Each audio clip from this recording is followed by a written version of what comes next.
welcome to Second Chances with Christy Belz podcast. I'm your host, Christy Belz.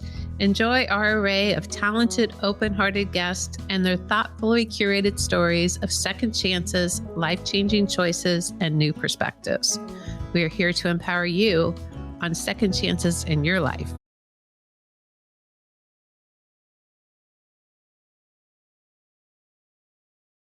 Welcome, Katie Kim. Oh my God, I'm so excited to have you on my podcast. Welcome to Second Chances with Christy Belz. I start everything I do with something I call permission to pause. And that really is just a moment to just close your eyes, get here, center yourself, take a deep breath. Have you comfortable doing that? And just get here now.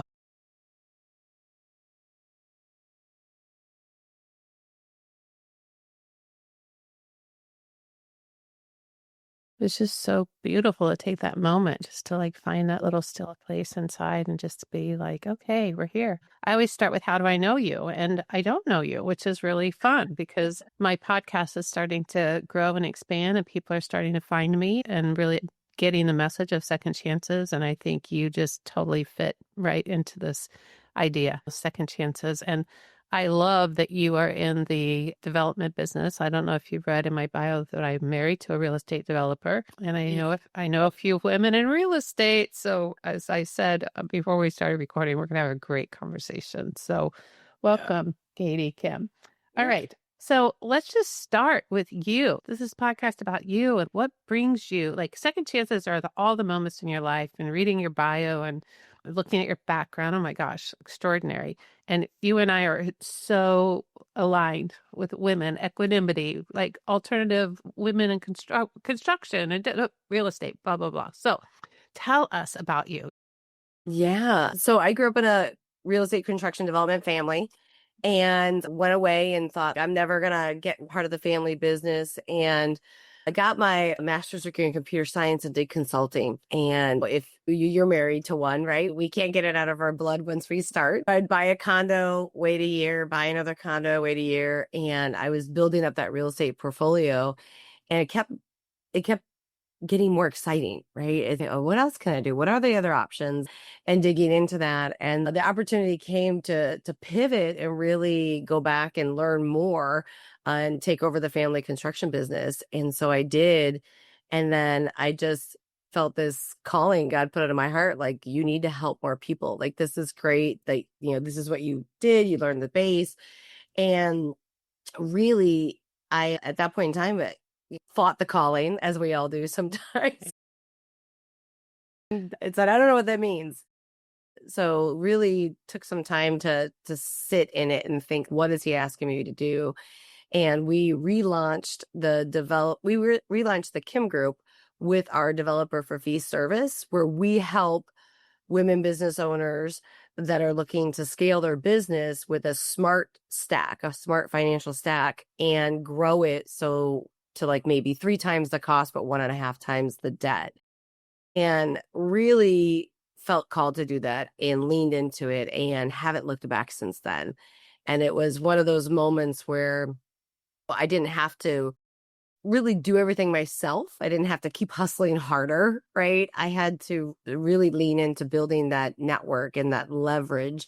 And then at that point in time, it became that framework for freedom, not only for myself, but also for these business owners that feel, trapped in growing and not knowing how to do it smart.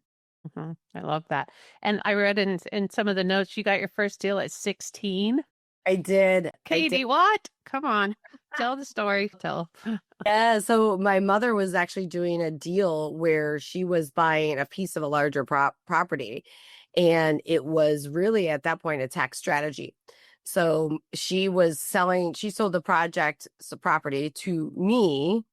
And then I sold it back to their investment entity. And it's interesting because during those conversations, I was like, well, where's my cut in the deal? Well, of course, to being any mom, it's like room and board, right? Room and board, right? That's a form of payment.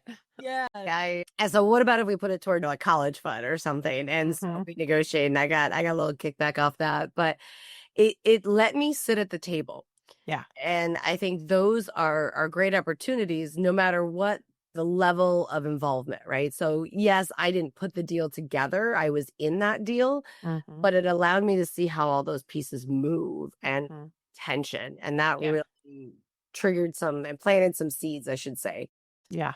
I love that. Seed Yeah. planting is very important, right? And if we, I love the story of Hansel and Gretel, right? If you really Yeah. learn that there's a path that's laid before you and you just learn how to follow the crumbs, right? It's pretty amazing how the universe works. Like, and how when you get aligned, you are like there. It's Oh, yeah. amazing. Okay, I have to go back and ask you a question because I've not heard this word. What is a smart financial stack? Oh, it's great. So, a smart financial stack allows business owners to leverage economic incentives, grants, funding, different programs that are actually set up to financially help you grow. However, a lot of business owners don't know about them or they're not sure how to implement them because they're either too complex, it's not their zone of genius, or sometimes they just don't even, sometimes they don't know about them. Hmm. And so what that allows you to do is it allows you to grow your business without taking on all that debt.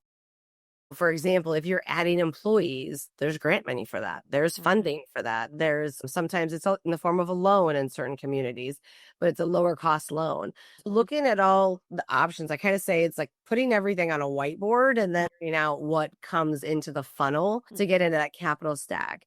Got And it. so when we work with business owners, when they're looking to pivot and really start to put together that smart structure, they a lot of times will just look at like an 80-20 loan, right? Like I Hmm. put 20% down, I get 80, or maybe they do an SBA and it's 10 and 90. And what they don't realize is there is a world of opportunity to stack it smarter. Hmm. So you're not taking on all that debt. So you give your business and yourself really more room to breathe as you Hmm. grow your company. And Wow. yeah. Wow. So, and that's something that you specialize in supporting women in development and even financial literacy, I've noted, right? So, Yeah. yeah. Yeah, I went to a couple of conferences last year. They kept talking about financial literacy and women. And I was just like, I got kind of pissed off, right? And I was like, well, Mhm. I can teach this, and Right. that was put on my heart to say, hey, let's just start with definitions, right? Let's start with math. One thing that like makes like nails on a chalkboard when women are like, I'm bad at math. I'm bad at math. I'm like, no, you're not bad at math, right? Can you do 2 plus 2? Right. Right. And they're like, Right. yes. I'm like, okay, well, what is it? I'll make them say it, right? 4. Mhm. Okay, then you're good at math. And Right. You do it's math. we make it more complex. And so really to guide their hand through the process where I listen, starting with listening to like where did where have you came from, right? Well, got you here is not going to get you there. So let's figure out what got you here. Mhm. Let's figure out where your dreams are and really what is there. Where do you want to go? Mhm. And then look at how do we put those steps, because that smart financial stack is really steps to get to that process. Mhm. Yeah. So just curious, I just want to make clear because I have a lot of really powerful women in my life and business owners and somebody just brought me this model about where they're going to stack some credit card debt on top of each other in order to fund a business. Is that considered a smart financial stack? Would anytime we get to credit card, usually the rates are a lot higher than where you can find the money elsewhere. Okay. So I would say with limited insight, I would say no, Okay, great. probably I just not. wanted to clarify that because that great. I'm fascinated. So how do we learn more? How does the audience learn more about particularly smart financial stacking? Yes, so they can follow us on social media. Yep. We'll put At all that in the show notes. Yep. Yeah.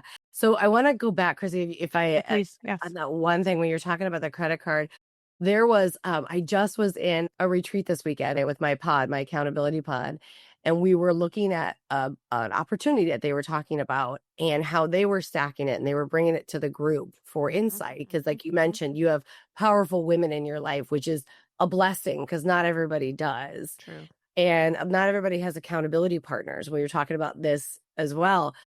But in those conversations with my accountability group, we were talking through different options, and you have a lot of powerful women in the room. And we came to a solution that was, I don't want to say simple, but it was right in front of our faces. And a lot of times we can do this, especially as women. We can make Mhm. things more complicated than they need to be. And it's having that community, that accountability around you that can help open that up. So if Mhm. say, I don't know what these numbers are, but if she's wanting to stack credit card upon credit card debt, say the number is she's looking to raise or implement $50,000. Okay, I would ask her, do you have 5 people that have $10,000? Or do you have Mhm. 10 people that have $5,000? And then let's look at how to strategically bring them into the deal. Maybe not her Mhm. business, but into the deal. So those Mhm. are some options to It's beautiful. think about it I differently. love that. I love that concept you call it the accountability pod. I call it masterminding, right? This opportunity to be in like mind with, and particularly when you get a group of powerful women in the same space, there's Mhm. such an amazing connection. Like energetically, it's just the bomb. I haven't been in one in a long time. You're motivating me to like get back into it, huh? Yeah. Yes. Thank you. Yeah, Yes. thank you for that. Okay, so I have so many like things that I'm wanting to connect with you on. So let's separate out. Let's go back to financial literacy because I'm a huge advocate of financial literacy. I am a coach consultant now, but I'm a social worker by degree. And so I spent a lot of time working with women and self-sufficiency and really knowing, right, the way out is to find some level of financial literacy, like for them to understand it. Some of them didn't even know that if you wrote a check, there had to be money in the bank. It was that naive. Yeah. Uh, I don't teach that in school anymore, I feel like. no, it's all assumed that we know this stuff and we don't. So I think financial literacy is really amazing. I have to tell you a quick story. My son actually lives in Chicago. So Oh, are you in Peoria? Do you still live in Illinois? so right now I split time between Austin and Peoria, Illinois. Okay, got it. Yeah. Got it. I split time between Florida and Denver. I understand that process. Anyway, my son, when he was in college, he went to IU. We were talking to him one day with some friends, and somebody said, "What is your passion? Like philanthropy, if you were to like really put your energy into something." And he said, "Financial literacy." And I was like kind of blown away at the time. And then he's a huge sports fan, huge. Like he lives, dies, breathes, sports and has since he was little, little, little.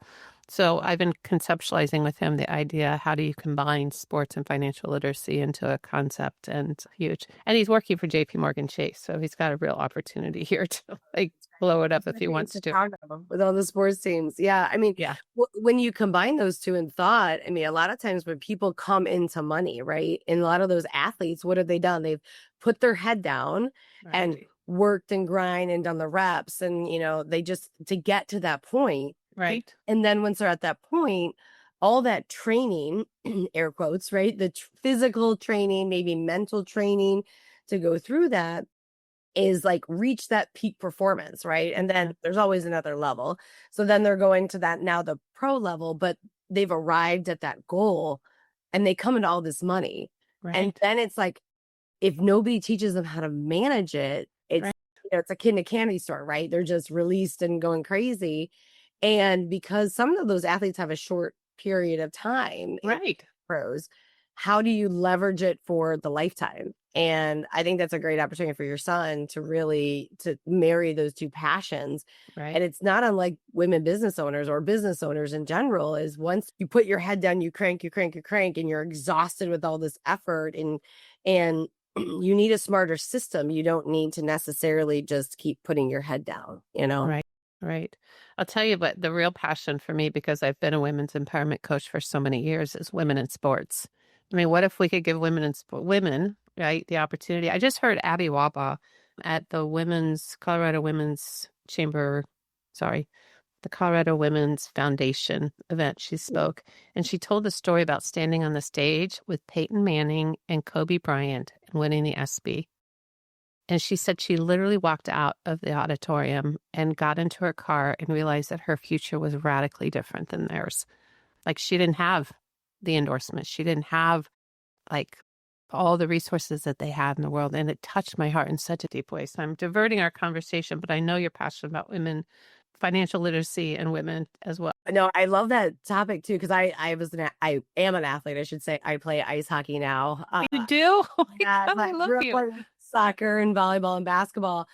But and I should say, and I went to the University of Iowa, so a lot of people Oh, know yeah, Caitlin Clark as a of basketball. course. Yeah, of course. Love her. And I think she's a great plug into that, right? So she stood on some stages, and with her injuries this year, she's gotten a lot of, I would say haters. And to me, you don't arrive until you have somebody trying to nip at you. I call them the Exactly. crabs in life, Yep. right? Yep. Just trying to nip and pull you back down.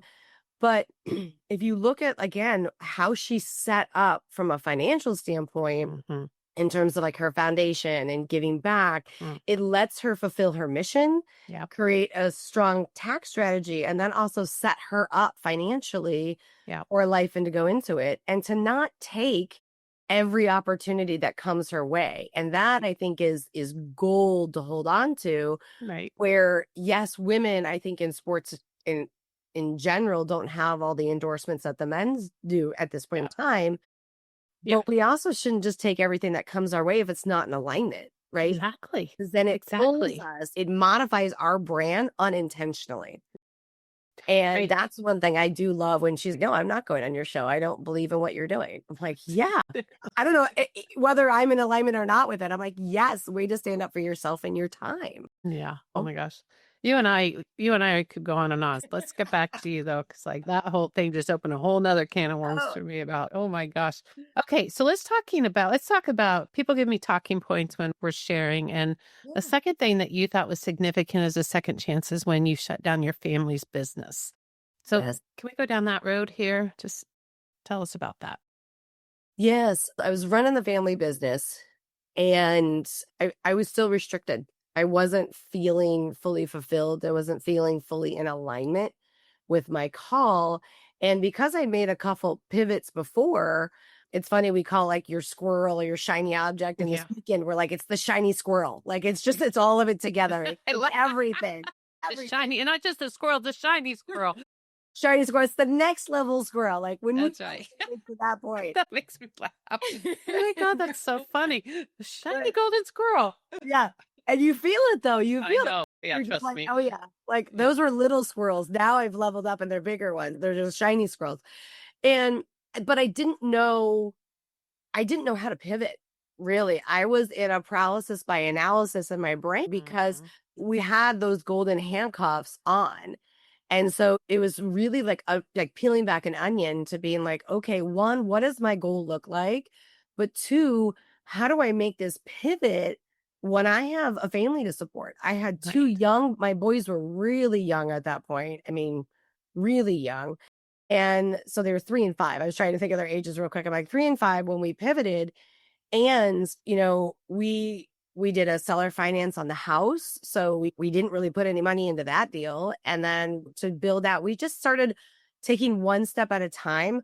But we knew that North Star and some security I had asked is my husband. I said, hey, I'm going to give my parents a year notice. Hey, I'm going to give you a year to restructure and we're going to pivot out and I'll still consult with you if you need it. And I want to lean into this developer for fee. I feel very called for it. And I said, I want to take $2,000 out of our checking account and I'll try it for 6 months. And if it doesn't work, I'll get a real job.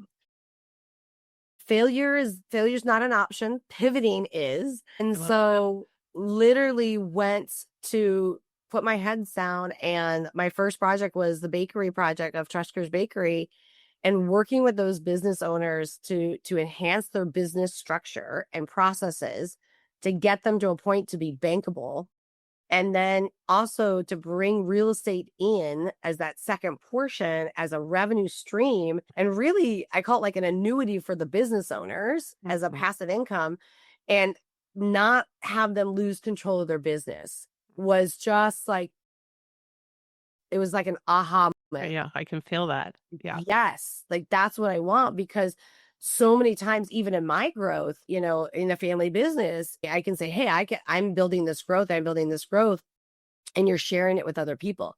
Mhm. You're sharing it, when I looked to buy the business, my sister was like, well, I want half. And I'm like, wait a second, you haven't worked in the business, right?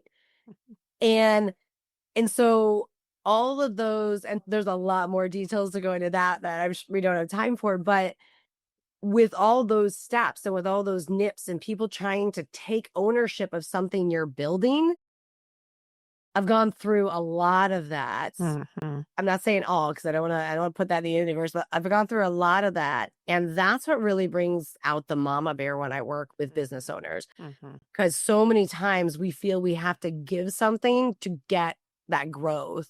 And we have to give the insight and opportunity to level up, Mm-hmm. but we don't have to give business ownership. We don't have to give what we've worked so hard for. Mm-hmm. We have to be open to the opportunity that it may cost a little bit more, but how do we do it in a smart way? And that's that Mm-hmm. building that smart stack. Where are you Mm-hmm. going? Where is there? Mm-hmm. And then working with them to maybe we bring investors into the real estate or a different Right. smart structure, but you don't lose ownership of what you've worked so hard for. Right. Yeah. Yeah. Amazing. So what happened after a year? So after a year, I don't really think my mom thought I would leave, to be honest. So I started after a year, I worked for her for probably 50% of the time because we were Mm-hmm. like, okay, let's transition a little bit more. And I had to get another office. I had to just lean into that. And I had to set up the boundaries for my time because everybody wants you, especially when you're valid. Everybody wants to pull at time, but not everybody values that time. That's right. And not everybody wants to contribute to you on that time. And so that was really a lesson I learned of there is a cost at growth and that also you are valid. And so to not be a volunteer in a nonprofit called your business. Hmm. Yeah. Yeah.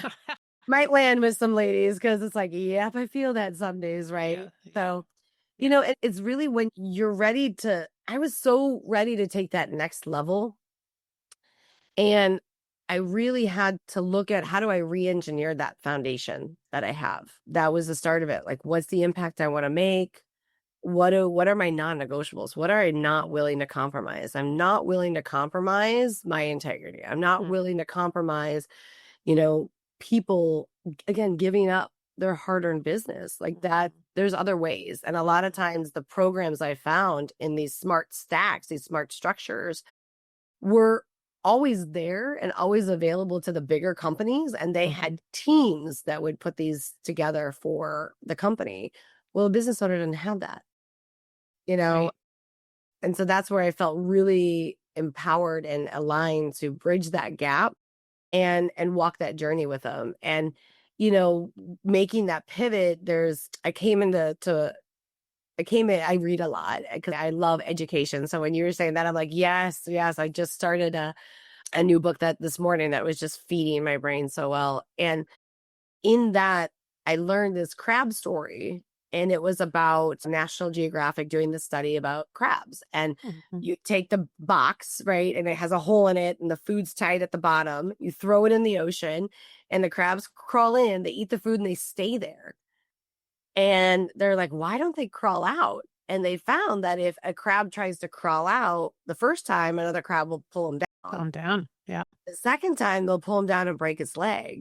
Right. Third time, they'll pull it down and kill it. Right.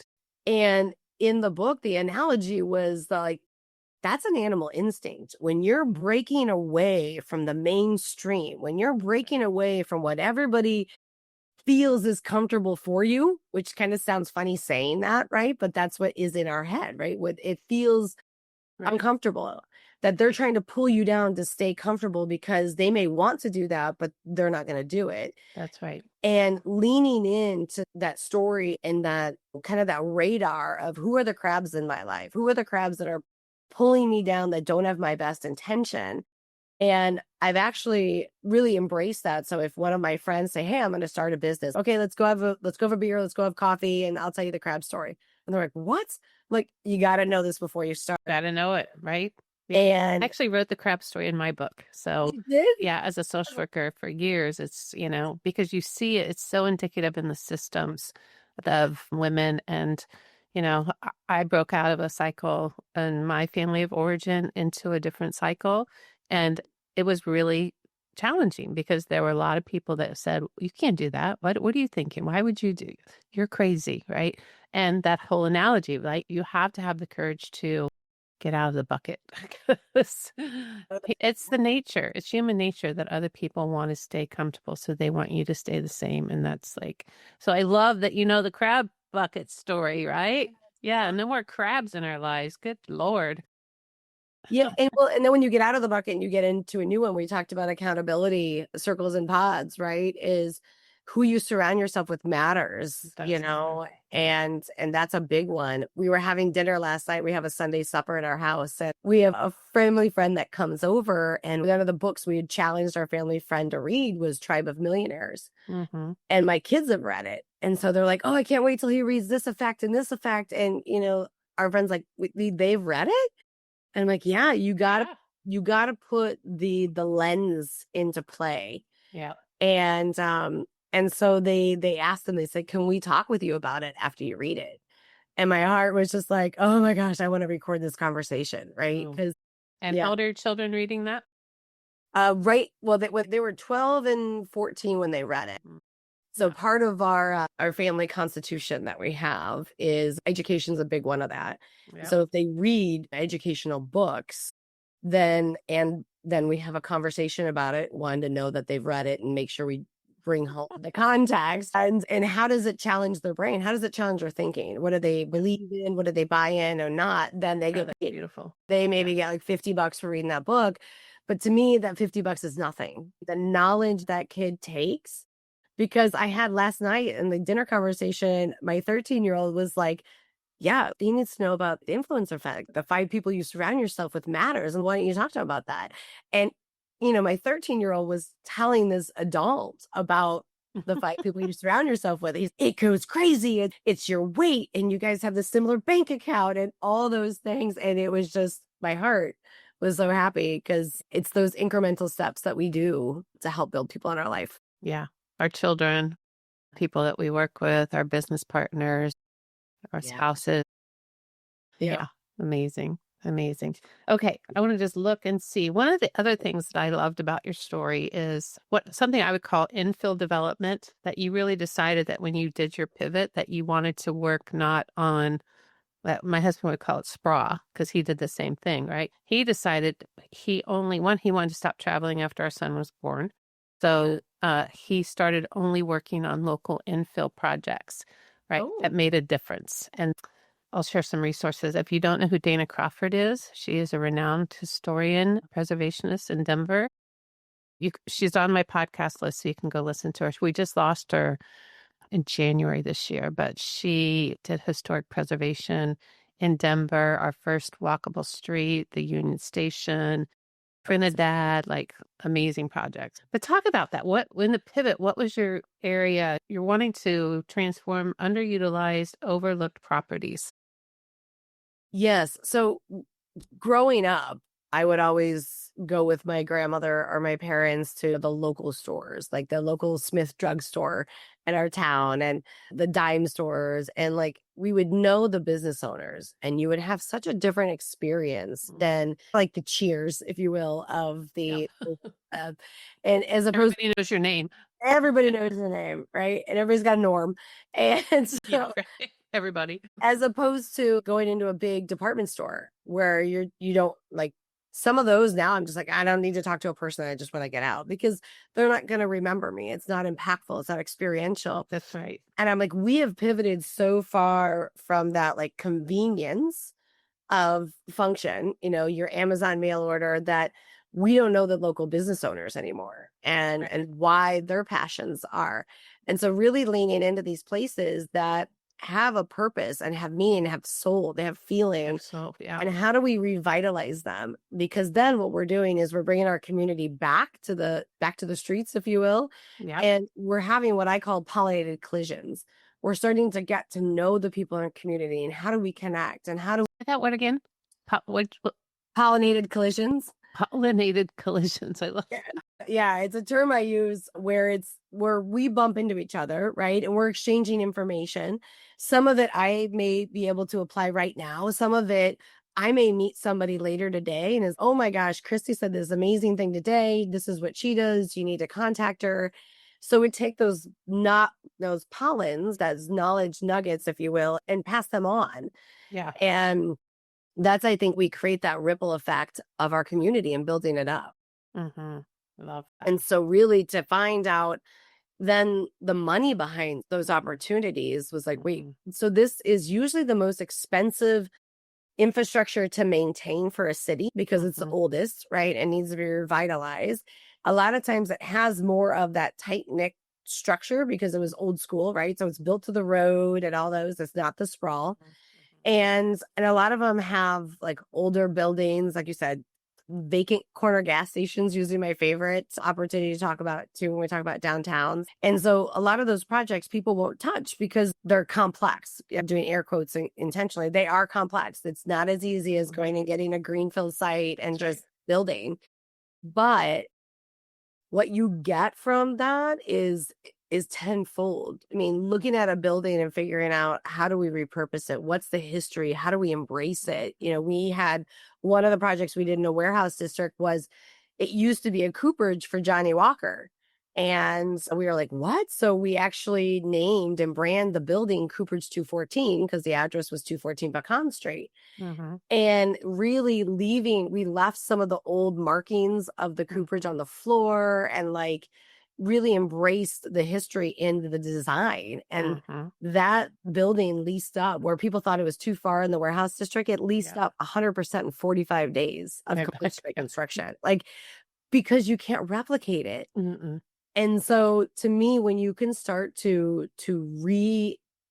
re-energize those buildings and spaces, you can create an economic ripple effect Right. that compounds so easily.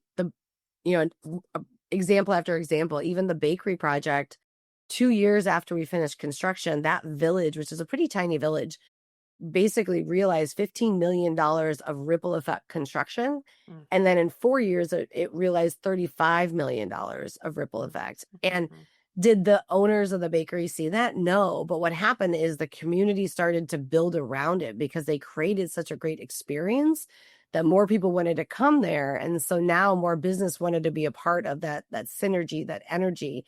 Yeah. And that's, I think, what you can create when you do urban infill, if you do it correctly. Yeah. You're speaking my language, honey. We've been doing it for 25 years. I've been walking alongside this dude that, yeah. And oh my God, I'm going to send you that Dana Crawford. She's somebody you definitely, she's my interview with her, and I got her right before she passed is, and she created the concept of our Denver Union Station. The hotel is named after her. So it's a hotel on top of the train station, which she wanted it to be Denver's living room. So just activating the space in such a really super cool way. And yeah, she's remarkable. Anyhow, all right, where do we go now? Here, let me see here. My God, I'm just so loving my conversation with you. Thank you. Okay, I wrote down, and I like this as potentially the topic of our podcast. The failure is not an option, pivot is. I love that. And what you wrote, I really like too. I've learned that failure or loss doesn't and isn't the end story. It opens a new chapter.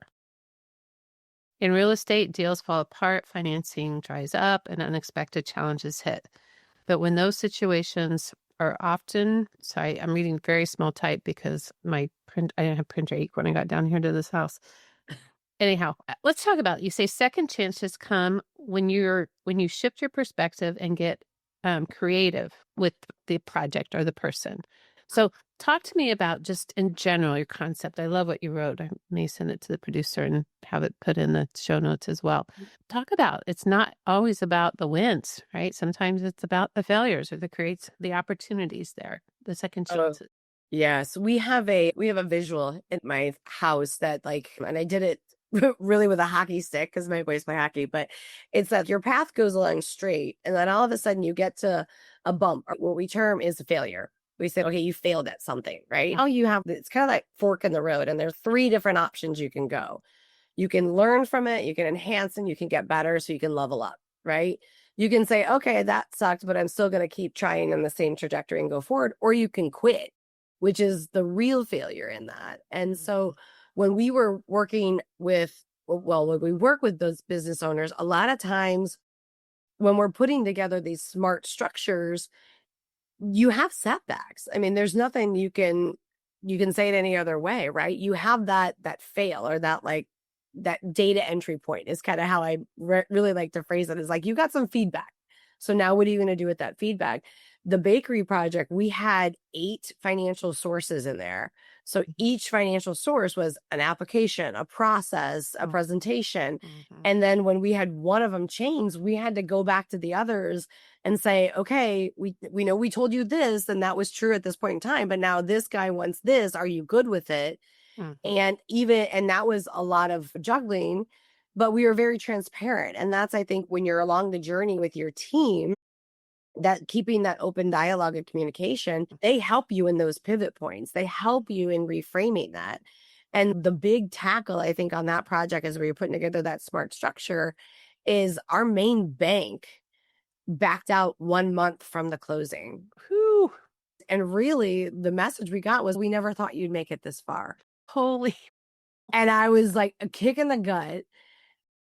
And my team, I'm literally like bent over like a month from closing.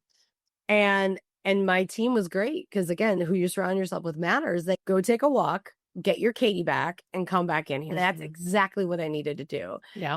Because I was walking, and for me, getting in nature, that's my jam. God just like, he fills me up in that. And so I walked, and then I called my client, and they're like, we know you got this. Like, what are you thinking? I'm like, this is what I'm thinking. And it was just beautiful. It was like boom, boom, boom, boom, boom. And within a week, we had another bank on board.